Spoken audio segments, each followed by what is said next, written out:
નમસ્કાર મિત્રો, આપ સૌનું સ્વાગત છે અમારી આ યુટ્યુબ ચેનલ પર।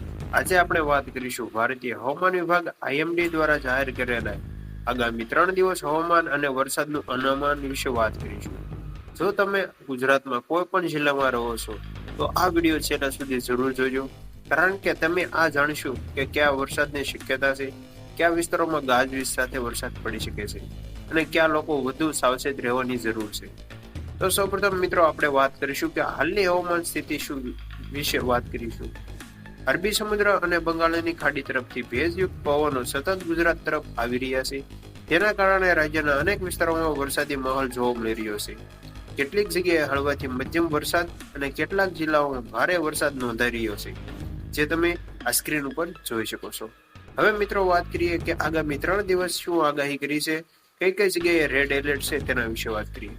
તો પ્રથમ દિવસ આઈએમડી અનુસાર મુજબ રાજ્યના ઘણા જિલ્લાઓમાં વરસાદ ચાલુ રહેવાની શક્યતા છે। ઉત્તર ગુજરાત, મધ્ય ગુજરાત, દક્ષિણ ગુજરાત અને સૌરાષ્ટ્રના કેટલાક વિસ્તારોમાં ગાજવીજ સાથે વરસાદ પડી શકે છે। કેટલાક સ્થળોએ ભારે વરસાદ પણ થઈ શકે છે।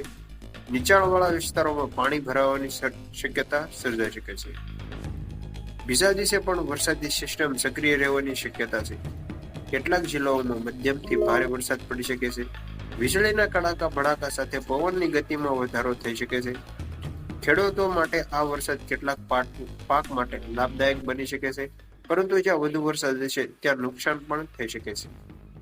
ત્રીજા દિવસે કેટલાક વિસ્તારોમાં વરસાદી તીવ્રતા ઘટાડો થઈ શકે છે, પરંતુ રાજ્યના અનેક ભાગોમાં હળવાથી મધ્યમ વરસાદી અને છૂટાછવાયા ભારે ઝાપટા પડવાની શક્યતા યથાવત રહેશે। હવે જિલ્લાવાર સંભાવના વિશે વાત કરીએ તો મિત્રો સૌપ્રથમ આપણે દક્ષિણ ગુજરાતના જિલ્લાની વાત કરીએ તો સુરત, નવસારી, વલસાડ, ડાંગ અને તાપીના જિલ્લાઓમાં સારો વરસાદ પડી શકે છે। મધ્ય ગુજરાતની વાત કરીએ તો અમદાવાદ, ગાંધીનગર, વડોદરા, આણંદ, ખેડા, પંચમહાલ, દાહોદ, છોટાઉદેપુર જિલ્લામાં ભારે વરસાદની શક્યતા વ્યક્ત કરવામાં આવી છે। સૌરાષ્ટ્રમાં રાજકોટ, જામનગર, પોરબંદર, જુનાગઢ, અમરેલી, ગીર સોમનાથ અને દ્વારકા જિલ્લામાં વરસાદની ઝાપટાની આગાહી મિત્રો કરવામાં આવેલી છે। અને હાલ જ મિત્રો દક્ષિણ ગુજરાતના જિલ્લાઓમાં ભારે વરસાદ પડી રહ્યો છે અને આજે મિત્રો 7 ઇંચ જેટલો વરસાદ નોંધાયો છે। ઘણી જગ્યાએ પૂર આવવાની શક્યતાઓ પણ આવી છે, તેથી સ્થાનિક લોકોએ નીચાણવાળા વિસ્તારોમાં હોય તો ત્યાંની ઘર છોડી અને દૂર જતું રહેવું। વીજળીના કડાકા ભડાકા દરમિયાન કોઈ પણ ખુલ્લા મેદાનો અને ભારી ચીજ વસ્તુ નીચે ના ઉભું રહેવું। તમારા પશુપાલન જો પૂરની સમસ્યા હોય તો તેને છોડી મૂકો અને હાલ ખેતરે અને બહાર જવાનું ટાળો।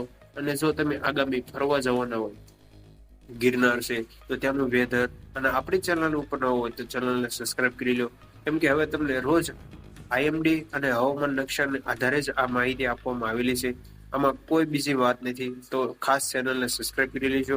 હવે મિત્રો વાત કરીએ તો ઉત્તર ગુજરાતમાં બનાસકાંઠા, પાટણ, મહેસાણા, સાબરકાંઠા અને અરવલ્લી જિલ્લાઓમાં પણ વરસાદની શક્યતા વ્યક્ત કરેલી છે। અંબાલાલ પટેલે ખાસ જણાવ્યું છે કે હવે ખેડૂતો માટે ખાસ માહિતી છે કે જે ખેડૂતો હજુ વાવણી કામ કરી રહ્યા છે તેઓ સ્થાનિક હવામાનની આગાહીને ધ્યાનમાં રાખીને જ ખેતરના કામ કરે અને ભારે વરસાદ દરમિયાન ખાતર અથવા દવાનો છંટકાવ ટાળવો। ખેતરમાં પાણીની યોગ્ય નિકાલ તથા તેની વ્યવસ્થા રાખવી, જેનાથી ખેડૂતોને લાભ થાય અને કોઈ પણ પાકમાં છે તે ખેડૂતોને નુકસાન ન મળે। સામાન્ય નાગરિકોને જે સલાહ આપણે આગળ